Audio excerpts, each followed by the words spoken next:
දිවයිනේ දැනට තියෙන වර්ෂාපතනය තවදුරටත් පවතින ලකුණු තමයි පහළ වෙලා තියෙන්නේ. කෙසේ නමුත් දිවයිනට ඊශාන දිශාවෙන් බෙන්ගාල බොක්ක අවට ප්‍රදේශයේ තියෙන අඩු පීඩන කලාපය තවදුරටත් එලෙසම පවතිනවා. හැබැයි මේක උතුරු දිශාවට ගමන් කරන තත්ත්වයක් තමයි පේන්නේ.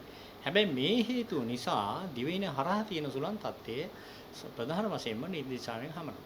ඒතර මේ නිර්දිශාවෙන් හමන සුළං හේතු කොටගෙන අධික වර්ෂාපතන ලැබීමේ හැකියාවක් තියෙනවා විශේෂයෙන්ම දිවයිනේ බස්නාහිර වෙරළබඩ තීරයේ.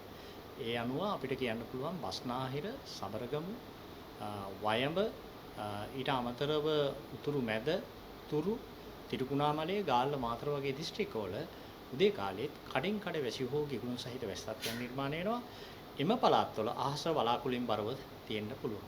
මීට අමතරව දිවයිනේ සෙසු පළාත්වල සාමාන්‍ය සන්ධ්‍යා කාලයේ හෝ රාත්‍රී කාලයේ වැසි හෝ ගිගුරුන් සහිත වැස් තත්ත්වයන් තනින් තන ඇතිවීමේ තත්ත්වයන් තියෙනවා. හැබැයි තරමක තදවැසි අපි අපේක්ෂා කරනවා බස්නාහිර, සබරගමු, පුත්තලම වගේ දිස්ත්‍රික්කවල සහ ගාල්ල, මාතර වගේ දිස්ත්‍රික්කවල සාමාන්‍ය මිලිමීටර් 200 ඉක්මන වර්ෂාපතන සමහර ස්ථානවලට ලැබීමේ හැකියාවක් තියෙනවා. මීට අමතරව උතුරු මැද ඊට අමතරව අම්පාර සහ තිරිකුණාමලය වගේ දිස්ත්‍රික්කවල සමහර ස්ථානවලට මිලිමීටර් 100 ඉක්මන වර්ෂාපතන ලැබීමේ හැකියාවක් තියෙනවා. මේ වර්ෂාවේ තියෙන විශේෂත්වය තමයි මේ වර්ෂාව අධික ලෙස වහින අවස්ථාවේදී తాවකාලිකව තද සුළං සහ අකුණු අනතුරු ඇතිවීමේ තත්ත්වයන් තියෙනවා. తాවකාලික තද සුළං හේතු කොටගෙන ඒ අහල පහල තියෙන ගස් කොළන් වල අතු කඩා වැටීම, වහලව ගැලවීම, ඒ වගේ සංසිද්ධි වලට භාජනය වීමේ හැකියාවක් තියෙනවා. අනෙක් කාරණේ තමයි අකුණු අනතුරු බොහෝ විට ඇති වෙන්න පුළුවන්. ඒක නිසා වර්ෂාව පවතින වෙලාවේ විශේෂයෙන්ම ගෙදර දොරේ තියෙන විද්‍යුත් උපාංග පේනෝලින් ගවලා ඉවත් කරන්න කියන ඉල්ලීම අපි ජනතාවට මතක් කරනවා. කෙසේ නමුත් මේ தত্ত্বය මේ නීතිදිග ප්‍රවාහය දැන් ක්‍රමක්‍රමයෙන් සකස් වෙමින් පවතිනවා. ඒතර මේ தত্ত্වය යටතේ ඉදිරි දින කිහිපය තුළදී මේ වර්ෂාව අඩු වැඩි වෙමින් තමයි පවතින්නේ. හැබැයි අපි දන්නවා මේ මාසේ 24, 25, 26 වගේ වෙනකොට තමයි දිවයිනට බලපාන නීතිදිග මෝසම් කාල පරිච්ඡේදයේ උදා වෙන්නේ.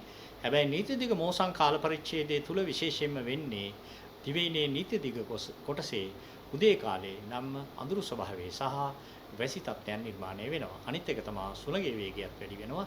හැබැයි නීතිදිග මෝසමේදී අනෙකුත් පළාත් වලට වර්ෂාව ලැබෙන්නේ සන්ධ්‍යා කාලේ හෝ රාත්‍රී කාලේ. ඒතකොට මේ වගේ තත්ත්වයක් තමයි උදා වෙන්නේ.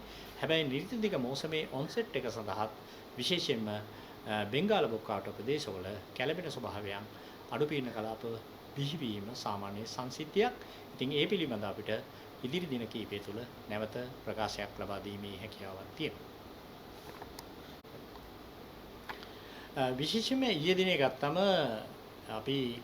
පාන්දර ජාමයේ වෙනකොට මේ කැස්බෑ වගේ ප්‍රදේශවල අධික වර්ෂාපතනයක් ලැබිලා තිනවා. සාමාන්‍යයෙන් 225ක් මිලිමීටර් වගේ වැහෙලා තිනවා. දැනටත් වර්ෂාව එලෙසම පවතිනවා. ඉතින් ඒක නිසා තමයි අපි සාමාන්‍යයෙන් දිවයිනේ බස්නාහිර වෙරළබඩ තීරය තුල වර්ෂාව මිලිමීටර් 200 ඉක්මන පමණ ලැබීමේ හැකියාවක් තියෙනවා කියලා විශේෂයෙන්ම ජනතාවට මතක් කරලා තියෙනවා. මීට අමතරව මට පැහැදිලිව කියන්න පුළුවන් දෙයක් තමයි මගේ එක්ස්පීරියන්ස් අනුව විශේෂයෙන්ම පහුගිය දිනවල එක දිගට මේ වර්ෂාපතනය ලැබුණා. හැබැයි මේ වර්ෂාව මධ්‍යම පළාත පැත්තට එච්චර ලොකුට ගියේ නෑ. ඒක නිසා විදුලි බලාගාර ආශ්‍රය ප්‍රදේශවල වර්ෂාපතන ලැබීම අවම වෙලා තියෙනවා.